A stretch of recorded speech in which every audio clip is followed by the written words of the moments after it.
رمضان کے مہینے میں جو ہم قرآن پڑھتے ہیں, جو عبادات کرتے ہیں, کیا ہم ان کو اصالہ ثواب کر سکتے ہیں؟ آج کے یہ سوالات ہم جانیں گے اپنے مہمان علماء اکرام سے. آج ہمارے ساتھ روز کی طرح مستقل جو ہمارے ساتھ چاند رات تک جن کو آپ ملاحظہ کریں گے, بڑی خوبصورت لب و لہجے کے نوجوان مفتی ہیں. میری مراد ہے مفتی فضل الرحمان سے. السلام علیکم مفتی صاحب. السلام ورحمۃ اللہ وبرکاتہ. الحمدللہ. ناظرین اکرام, اگلی ہماری جو مہمان ہیں کسی تعارف کے محتاج نہیں ہے, پروردگار نے بڑی عزتوں سے نوازا ہے, اور ذکر محمد و آل محمد کی محافل ہو اور یہ نہ ہو تو ایسا ہو نہیں سکتا. مختلف ٹی وی چینلز پر آپ نے ان کو ملاحظہ کیا ہے.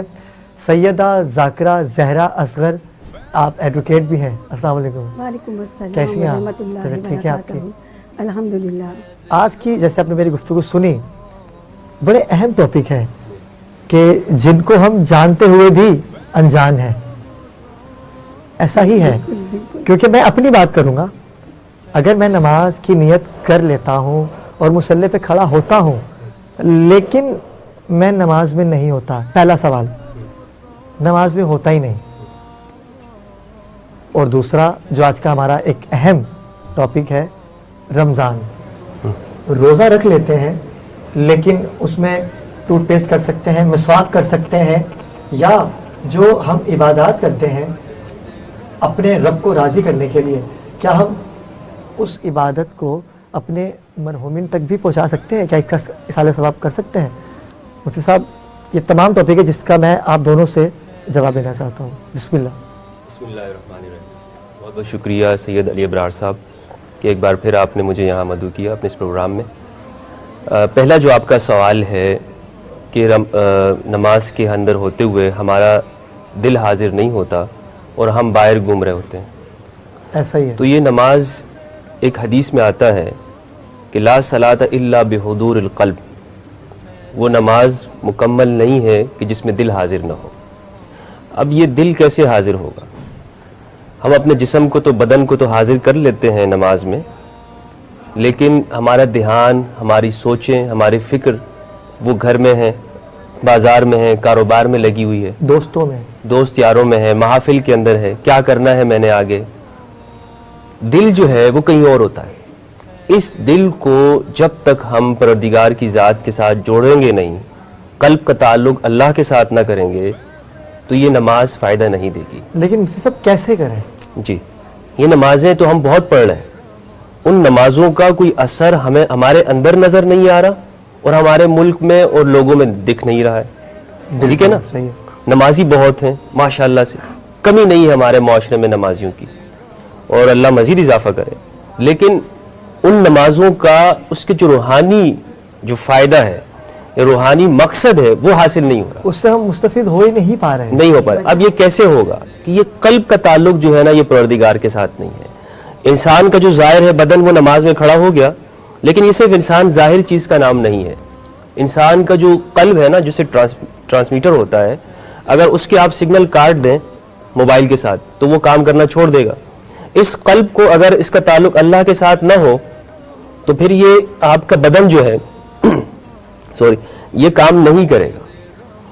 اس قلب کو کیسے اب اللہ کے ساتھ جوڑا جاتا ہے کہ آپ کا دھیان نماز کے اندر ہو, آپ کچھ بھی کرتے رہیں, کوئی بھی عمل ہو, آپ کی نماز, آپ کا دھیان اللہ کے ساتھ جڑا رہے گا.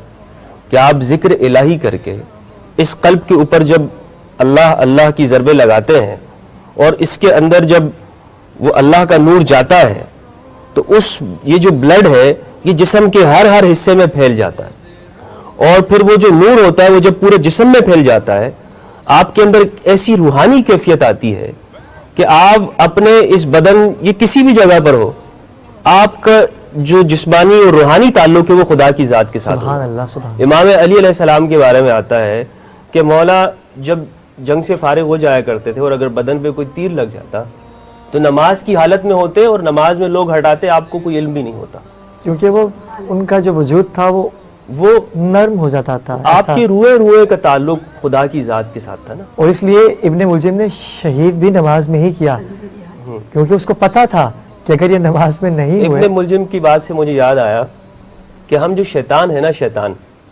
شیطان کو نہ ہم اپنے علم سے شکست دے سکتے ہیں نہ ہم اپنی عبادت سے شکست دے سکتے ہیں. علم شیطان کے پاس اتنا ہے کہ وہ فرشتوں کا استاد رہ چکا ہے، بڑے بڑے فرشتوں کو سکھاتا رہا ہے. تو ہم اگر کہیں کہ جی میں شیطان سے کشتی اس بات میں لڑتا ہوں کہ آئے وہ بڑا عالم ہے یا میں بڑا عالم ہوں، وہ بڑا مفتی ہے یا میں بڑا مفتی ہوں، تو شیطان بہت بڑا مجتہد انسان ہے، مجتہد چیز ہے، وہ اس کو علم کے اندر نہیں ہرایا جا سکتا، نہ اسے عبادت میں ہرایا جا سکتا ہے. عبادت اس نے اتنی کی ہے کہ اس نے زمین و آسماں اور اس کے بننے سے قبل بھی اس نے وسعتوں کے اندر ایسا کوئی ذرہ نہیں ہے کہ جہاں پر اس نے سجدہ نہ کائنات کیا. کا چپا چپا میری اور آپ کی اس نے عمر سجدہ کتنی کیا. ہوگی اور ہم نے زندگی میں کتنی باتیں کی ہوں گی، کتنی نمازیں پڑھیں گے ہم؟ جتنے سارے انسان ہیں سب کی نمازوں کو بھی ملا لیں نا عبادتوں کو، تب بھی اس کی عبادتوں کے برابر نہیں پہنچ سکتے. اس کی وجہ بہت یہ بڑی ہے، چیز ہے عبادت میں. اور جبکہ سب سے زیادہ فرما بردار خدا کا وہی تھا. وہی تھا. اچھا شکست اب کیسے دے سکتے ہیں؟ کیا ہم شیطان سے ہار جائیں؟ ایک چیز ہے جہاں پر ہم شیطان سے مقابلہ کر سکتے ہیں اور وہ ہے عشق. شیطان عاشق نہیں ہے، بالکل مفتی صاحب، آپ سے تو خیر سلسلہ جاری رہے گا ہی، اس کے اندر نا خدا کا نور نہیں اترا. بے شک ایسا ہی ہے. میں اس کا جواب آپ سے تو، کیونکہ آج کا ٹاپک ہمارا ہے، کیونکہ